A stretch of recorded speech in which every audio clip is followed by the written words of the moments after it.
convencido de que el mayor éxito de nuestros enemigos ha sido el ocultamiento sistemático del pensamiento político del general Perón, seguimos insistiendo en que necesitamos recrear una escuela o universidad del movimiento peronista igual, semejante o mejor que la Escuela Superior Peronista creada por Perón para la formación social, política y doctrinaria de los militantes, de los dirigentes y del conjunto del pueblo.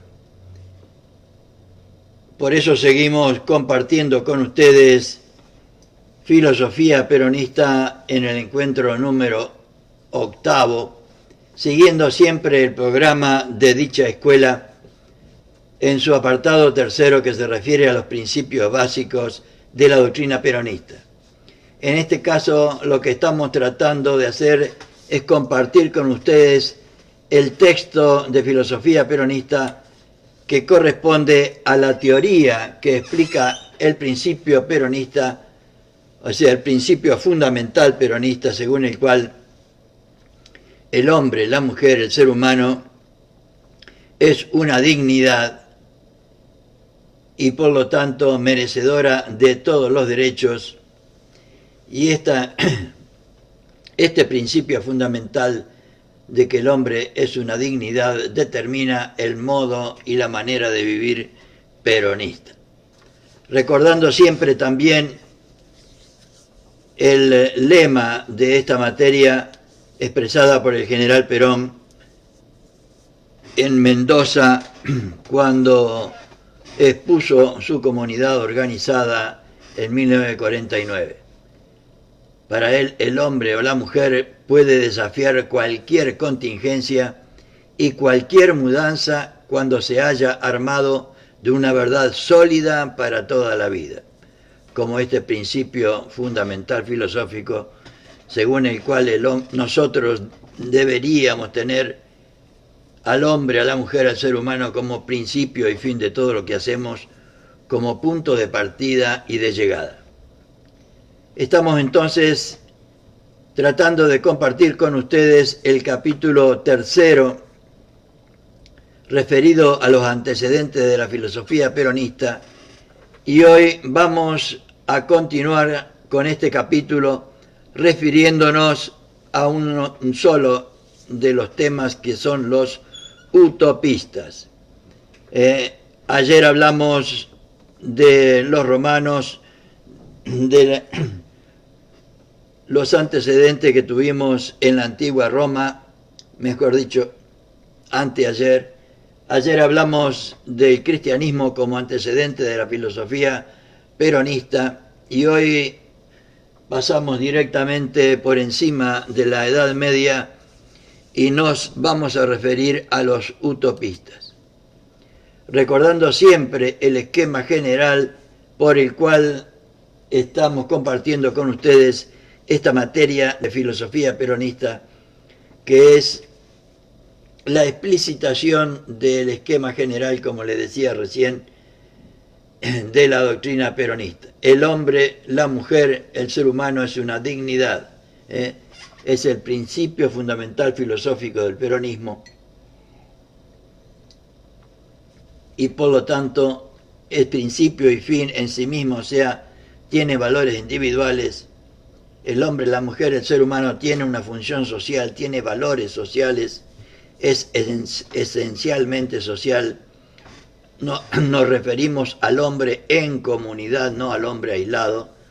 Y por último, el hombre, la mujer, el ser humano para el peronismo tiene valores espirituales.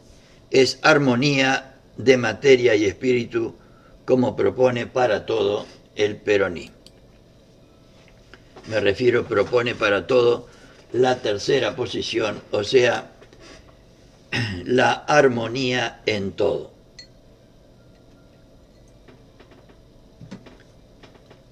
Y entonces empezamos.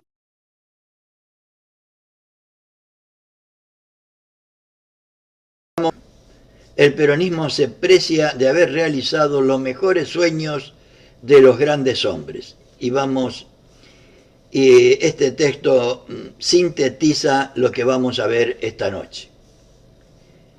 El paso de un sistema de organización social a otro tiene lugar cuando en el ámbito de la sociedad aparece una fuerza revolucionaria con vigor como para trastocar el orden social existente, como fue el peronismo y, en mi humilde opinión, también el kirchnerismo, por supuesto en otra época y en otras circunstancias. Y espero que continúe siéndolo el compañero Alberto Fernández en su presidencia. Desde ya, todas las acciones hasta aquí en los 2 primeros meses o 3 primeros meses, estamos hoy a jueves 27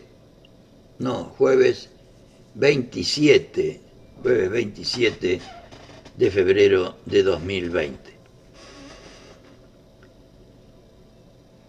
Y decíamos entonces que el paso de un sistema de organización social a otro tiene lugar cuando en el ámbito de la sociedad aparece una fuerza revolucionaria con vigor como para trastocar el orden social existente. Evita decía siempre que tenía que haber un pueblo y un conductor, o un líder. En este momento, cada grupo o sector social plantea sus reivindicaciones, hablando de una revolución, ¿no? Cada individuo ve llegado el momento de ser escuchado y habla, como hablaron los argentinos, por ejemplo, el 17 de octubre y en muchísimas otras ocasiones. En esa hora, las inteligencias superiores, preocupadas por los problemas del hombre y la mujer y de la sociedad, encuentran la base histórica propicia para ampliar y profundizar el campo de sus reflexiones.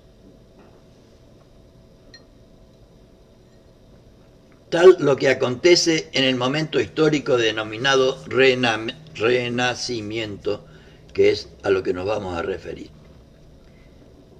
La sociedad feudal cede el paso a los comerciantes capitalistas, o sea, dejamos atrás toda la Edad Media, toda la sociedad feudal, que cede el paso a los comerciantes capitalistas que habían venido trabajando en su seno hasta adquirir el poderío económico de que ahora gozaban. Estamos hablando en el Renacimiento, 1500, 1400, 1500. El campo ya había sufrido el disgregamiento de los grandes feudos, que eran la base del antiguo régimen feudal. Las ciudades se convertían cada vez más en los centros fundamentales de la vida económica y social de la época. Los comerciantes y traficantes, enriquecidos a expensas de los señores feudales, van cambiando también la fisonomía de las ciudades en lo referente al sistema de producción. Sustituyen los pequeños talleres artesanales existentes en la Edad Media, diseminados en multitud de lugares, por grandes fábricas. En estos grandes talleres, el poder del vapor reúne en torno suyo sus miradas de súbditos, dice con énfasis un comentador de esos tiempos. El pensador utópico Fourier sostiene que las fábricas son cárceles suavizadas, mientras otros más severos las llaman las casas del terror, por el régimen riguroso a que son sometidos los operarios. En esas cárceles suavizadas, alrededor de una máquina y en calidad de auxiliares de la misma, se agrupaban los hasta ayer artesanos y ahora obreros. Desde ese momento,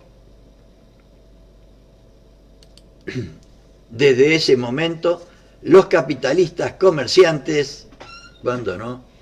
Los capitalistas comerciantes, gracias Irma por estar siempre ahí presente.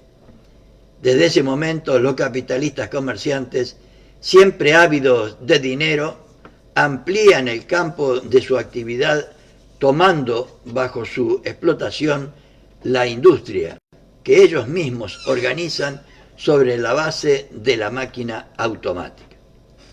La velocidad y falta de escrúpulos, la voracidad,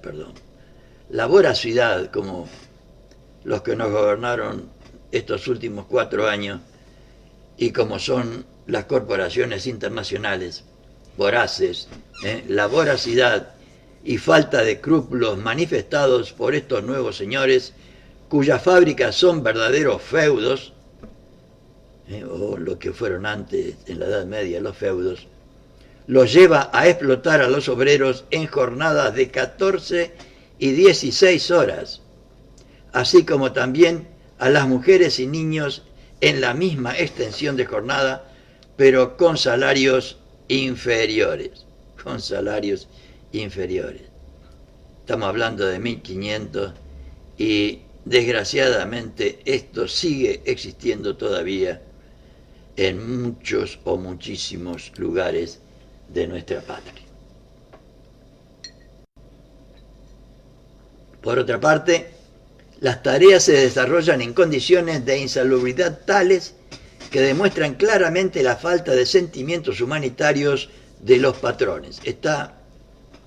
Los compañeros del primer peronismo en este texto están tratando de brindarnos el panorama que existía para el conjunto del pueblo humilde en esta época, como hicieron también al hablarnos de los griegos y de los romanos. La desilusión en el poder liberador de la máquina por la comprobación de que sus virtudes son malogradas por los propietarios de las mismas, abona el campo para el advenimiento de filosofías sociales que sustentan una base comunista cuyo desarrollo es impulsado por la situación crítica que la voracidad de los capitalistas crea entre las y los trabajadores. Ese es el fundamento histórico de la afirmación de Perón de que la causa eficiente del comunismo es el capitalismo.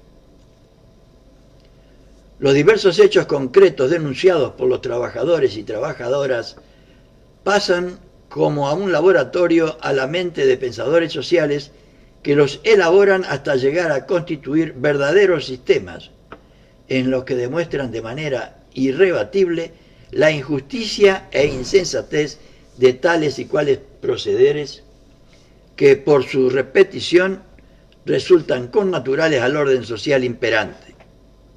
De aquí se pasa a la generalización en la que se señala que lo malo no es un comerciante o un capitalista determinado, sino el régimen basado en el afán sin tasa de explotación.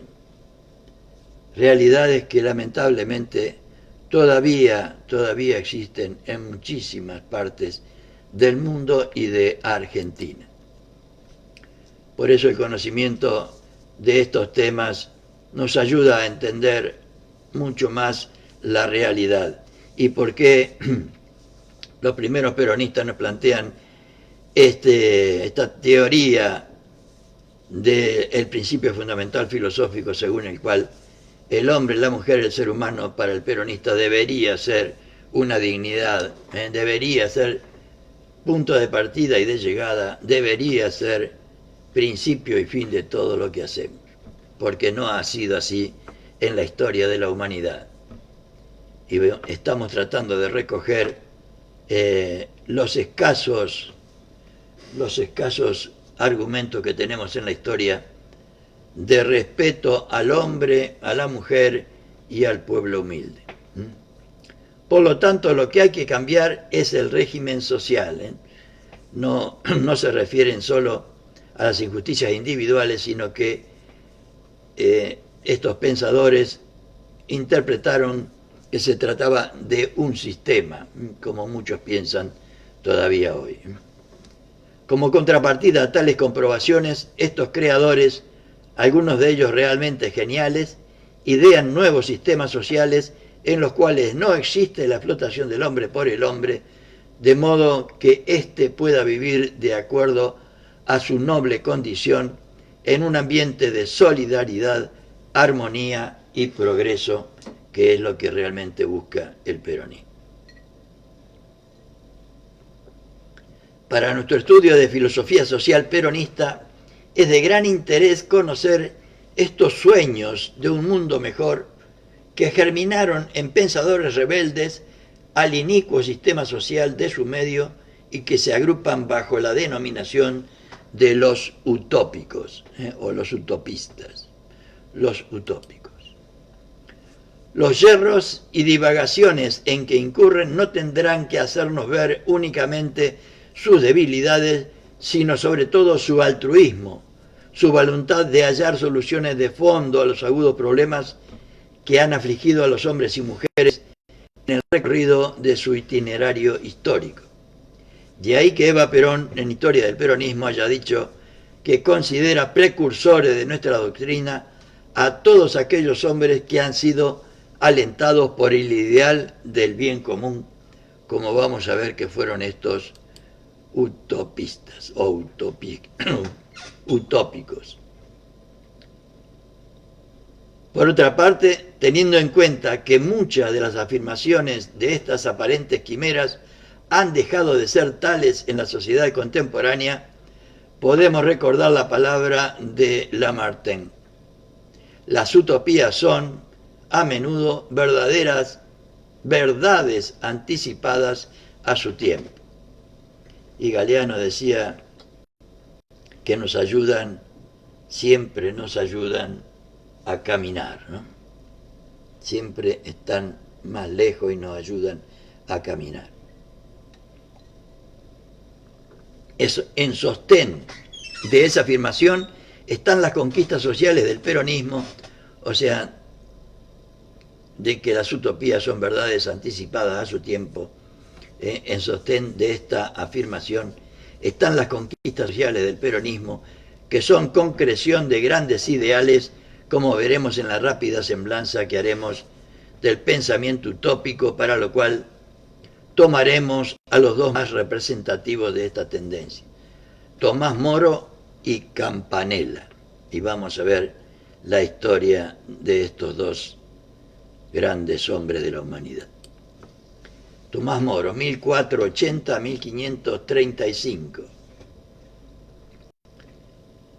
Todos estos han vivido pocos años, estamos hablando de 55 años. Político y escritor inglés decapitado en el 1535, con razón que vivió poco, por la firmeza de sus convicciones, decapitado en 1535. En su época se incrementaban, y ahora va a explicar por qué lo decapitaron. En su época se incrementaban en Inglaterra las manufacturas de lana, lo que motivó que los nobles dedicaran sus tierras a la cría de ovejas, para lo cual, sin ningún escrúpulo, echaron a los campesinos de las tierras que constituían su medio de subsistencia. Y cuando se cansaron allá en Inglaterra, se vinieron a nuestra Patagonia a robarnos también toda la lana de nuestras ovejas. Lo hicieron casi durante un siglo,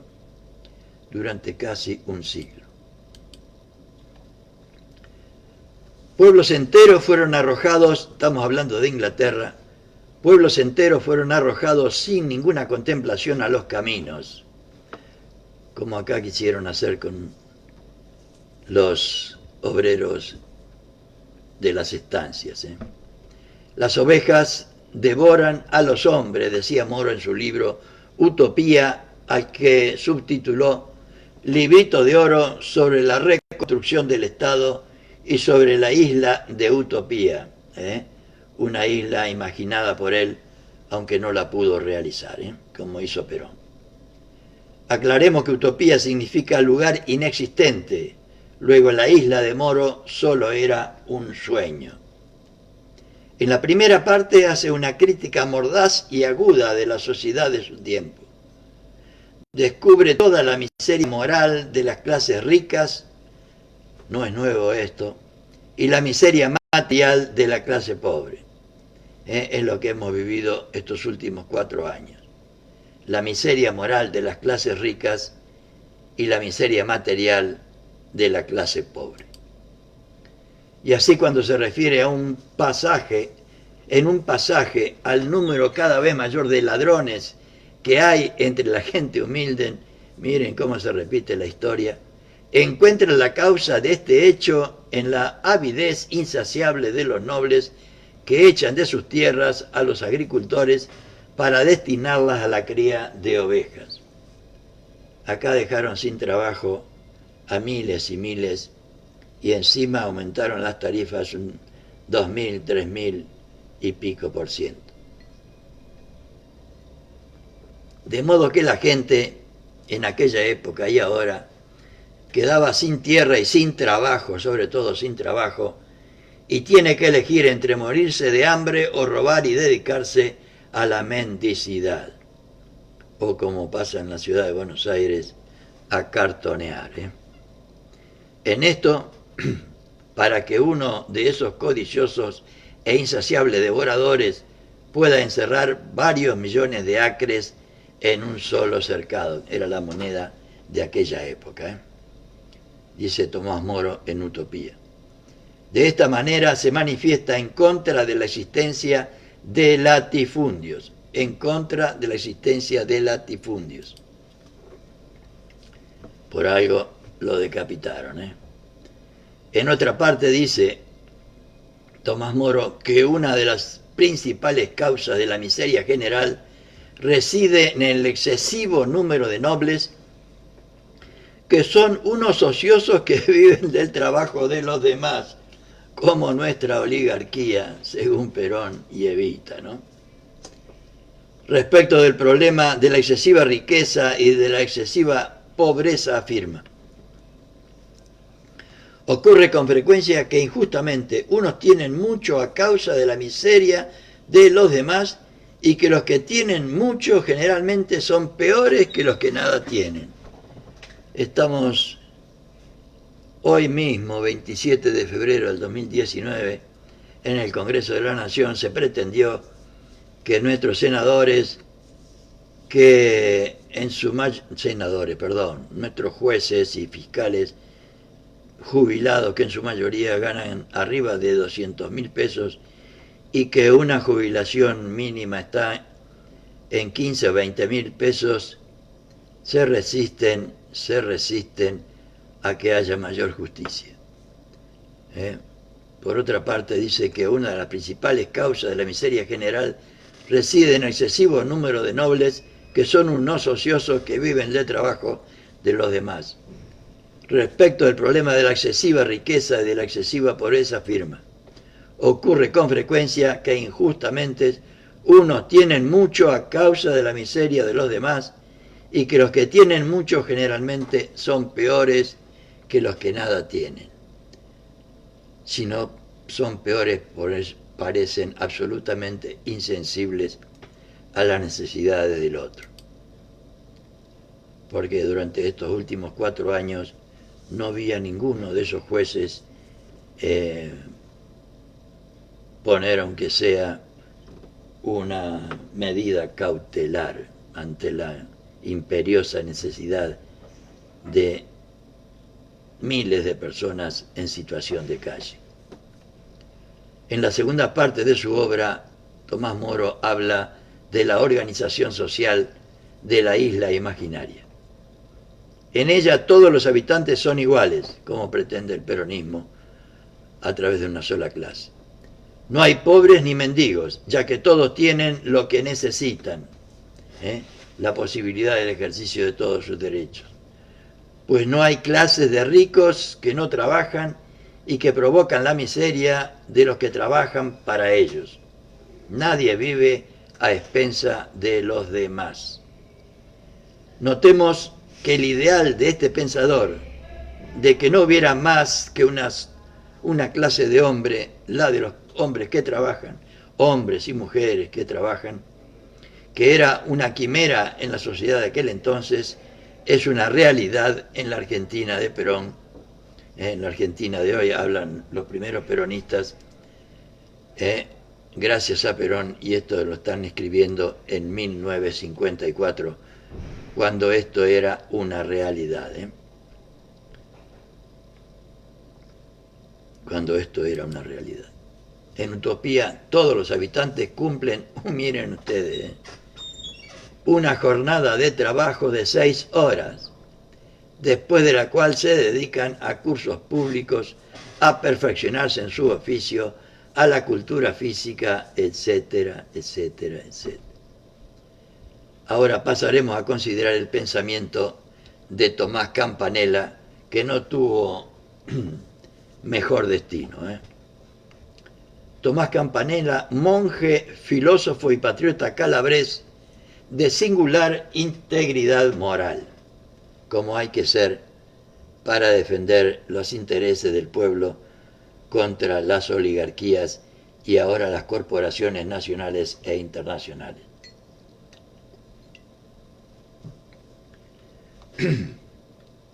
Su palabra denunciadora de la falsedad le granjeó gran número de enemigos que lo acusaron de hereje, atribuyéndole obras que no había escrito. Cuando ayer hacíamos referencia al cristianismo como antecedente del peronismo, dejamos claramente expresado, según el texto de Filosofía Peronista, a qué nos referimos, no a la historia de la miseria de muchos cristianos y cristianas, sino a los principios que según el cristianismo debería regir la vida de los cristianos. Entre ellos está la lealtad, la solidaridad y el amor entre todos los seres humanos que deberían considerarse iguales. Entonces su palabra denunciadora de la falsedad le granjeó gran número de enemigos que lo acusaron de hereje, atribuyéndole obras que no había escrito. Por fin le comprobaron su participación en una conspiración que estalló en Calabria, que perseguía la liberación de su patria Italia de la dominación española, por lo cual estuvo preso durante 27 años. Le ganó a Perón, Perón tuvo 18 años de exilio, casi igual que Mandela, ¿no?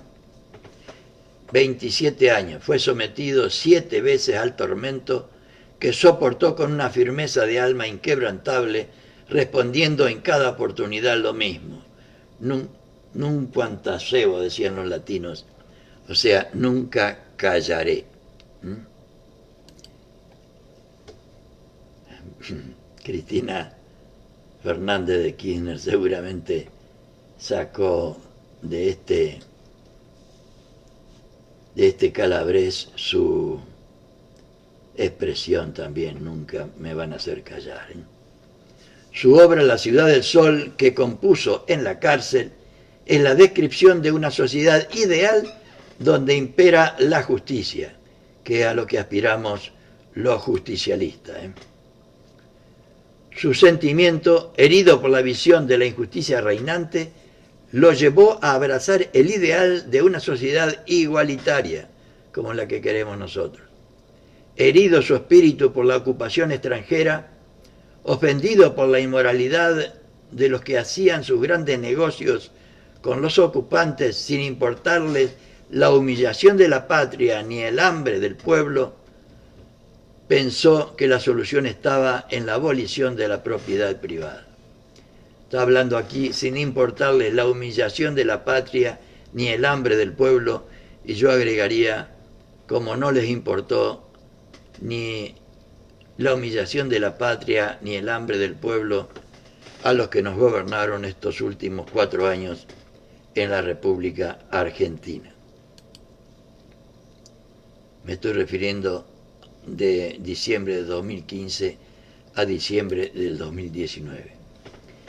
Estos sujetos a quienes la riqueza les ha convertido en arrogantes, en petulantes insensibles, en pedantes traidores, en impostores y explotadores, desaparecían cuando se realizara sus sueños, desaparecerían. Repito, porque está describiendo a los que nos gobernaron estos últimos 4 años. Estos sujetos, a quienes la riqueza les ha convertido en arrogantes, en petulantes e insensibles, en pedantes traidores, en impostores y explotadores, desaparecerían cuando se realizara su sueño. Nosotros lo sacamos, gracias a Dios, a través del voto popular. En la ciudad del sol, todos los hombres serán simultáneamente ricos y pobres. Ricos porque tendrán todo lo que necesiten, como aspiramos los peronistas.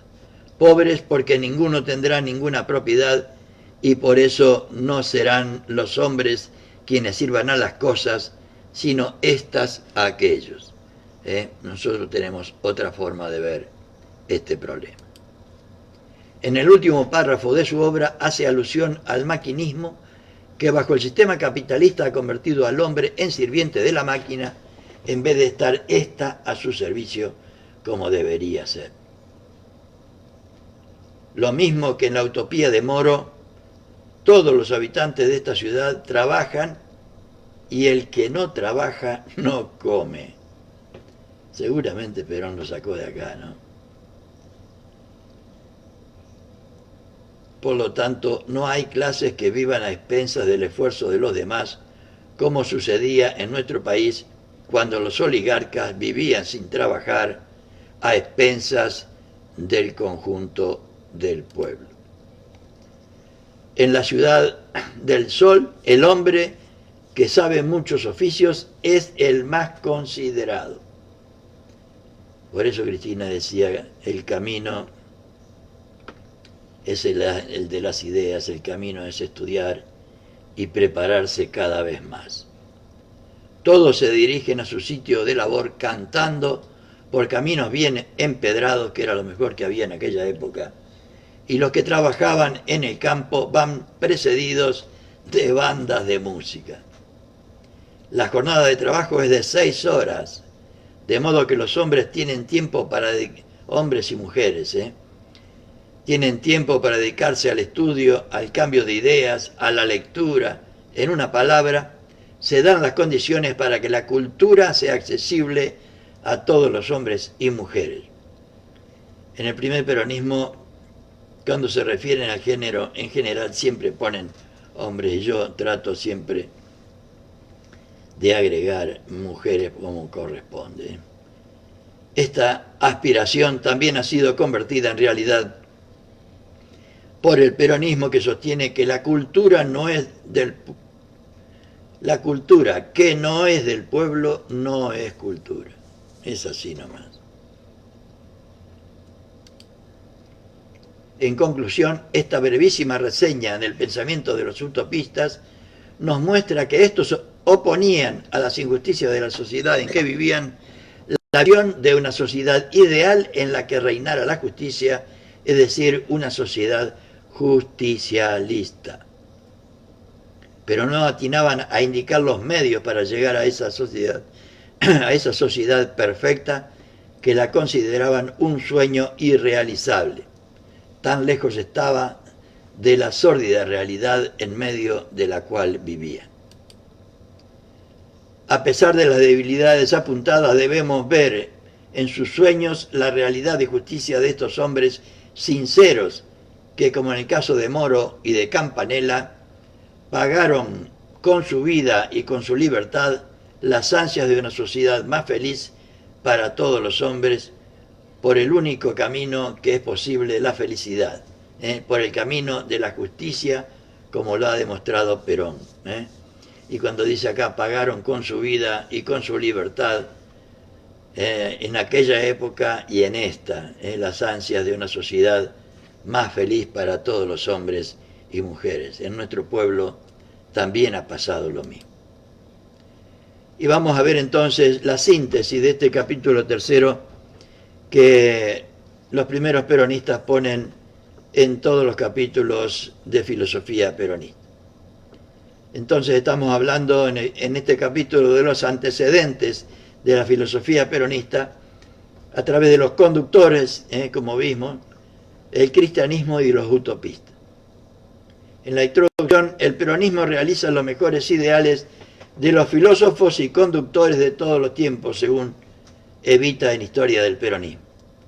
Se impone, pues, conocer tales ideales y para esto nada mejor que hacer un análisis objetivo de sus teorías.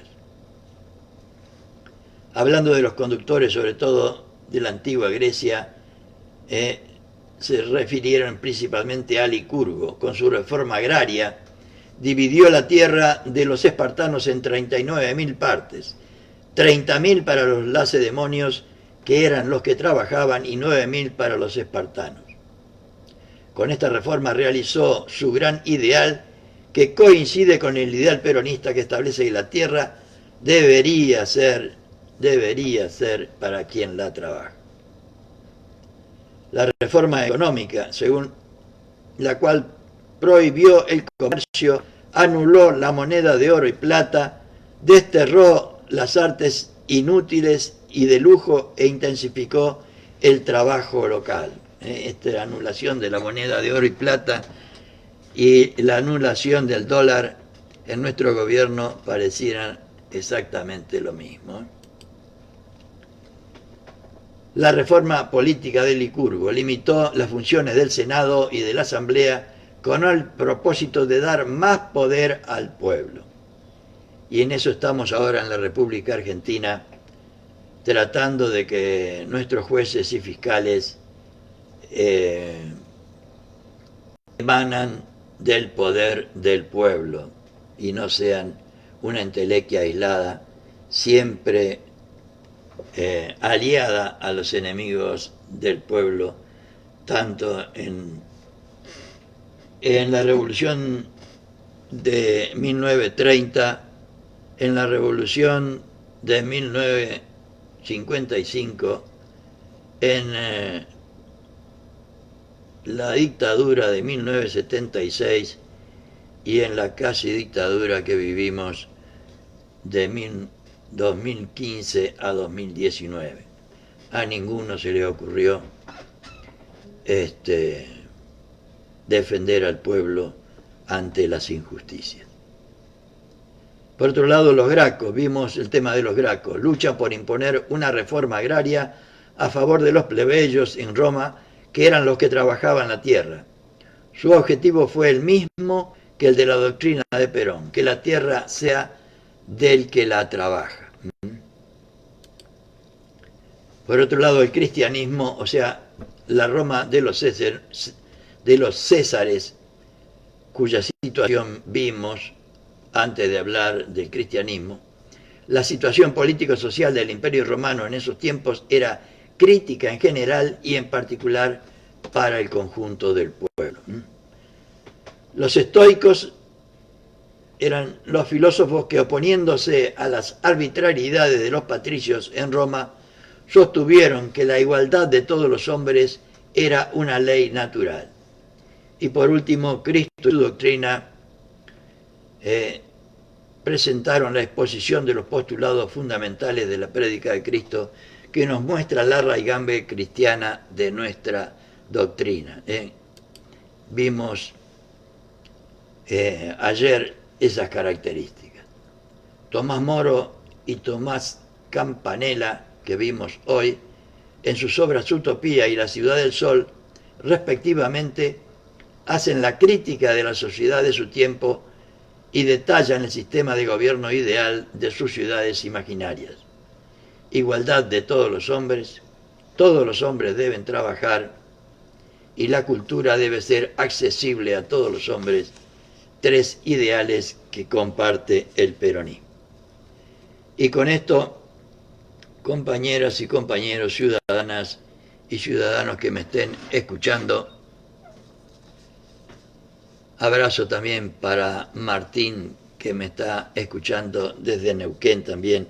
Repito una vez más mi anhelo y mi insistencia de que hagamos todo lo posible en lo que tengamos alguna referencia con alguna autoridad del movimiento nacional, porque necesitamos recrear una escuela o universidad del movimiento peronista, igual, semejante o mejor que la Escuela Superior Peronista, creada por Perón para la formación social, política y doctrinaria de los militantes, de los dirigentes y del pueblo, que tenía dos objetivos fundamentales: conducir la actividad doctrinaria interna y externa del movimiento peronista, y segundo, orientar coordinadamente en todo el país las tareas de adoctrinamiento, cosa que necesitamos volver a recrear. Y por otro lado tenía tres grandes objetivos generales. El primero, los tres fueron enunciados por Perón el día de la creación de la Escuela Superior Peronista, el 1 de marzo de 1951. Esos tres ideales serían: desarrollar y actualizar la doctrina peronista, inculcar y unificar la doctrina en el pueblo, y formar los cuadros de militantes y dirigentes del movimiento peronista, dándoles unidad de concepción para una consecuente unidad de acción. Ojalá podamos empujar desde abajo para que esto sea realidad lo antes posible. Y con esto me despido por esta noche, no sin antes desearle muy, pero muy feliz noche para todos y mejor descanso para todos y todas.